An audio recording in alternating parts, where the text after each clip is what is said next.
టాలీవుడ్ లో ప్రామిసింగ్ హీరోగా ఎదిగిన స్టార్ నిఖిల్ వైవిధ్యమైన కథాంశాలతో ప్రేక్షకులను మెప్పిస్తూ తన కెరీర్ గ్రాఫ్ ని పెంచుకున్నాడు. కార్తికేయ చిత్రంతో బ్లాక్ బస్టర్ హిట్ ని అందుకున్నాడు నిఖిల్. ఈ చిత్రానికి సీక్వెల్ గా తెరకెక్కిన కార్తికేయ 2తో పాన్ ఇండియా స్టార్ గా నీరాజనాలు అందుకున్నాడు.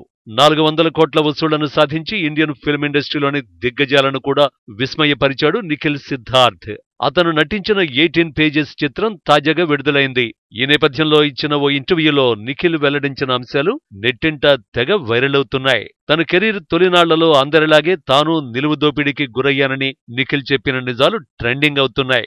యాక్టర్ కావాలని వచ్చిన నిఖిల్ ఓ మాయగాడి మాటలు నమ్మి 5 లక్షల రూపాయలిచ్చి మోసపోయాడట. హీరోగా అవకాశం ఇస్తానని, అందుకు ₹1,00,00,000 ఇమ్మని, కనీసం 50 లక్షలైనా ఇవ్వమని డిమాండ్ చేశాడట ఆ మోసగాడు. చివరికి 5 లక్షల నష్టంతో బయటపడ్డానని వెల్లడించాడు నిఖిల్. ఆ తర్వాత మరో ప్రయత్నం చేయగా ఆడిషన్లో తనని సెలెక్ట్ చేసి ఎంతో నిజాయితీగా హ్యాపీ డేస్ చిత్రంలో శేఖర్ కమ్ముల అవకాశం ఇచ్చారని ఆయనకు కృతజ్ఞతలు తెలియచేశాడు నిఖిల్.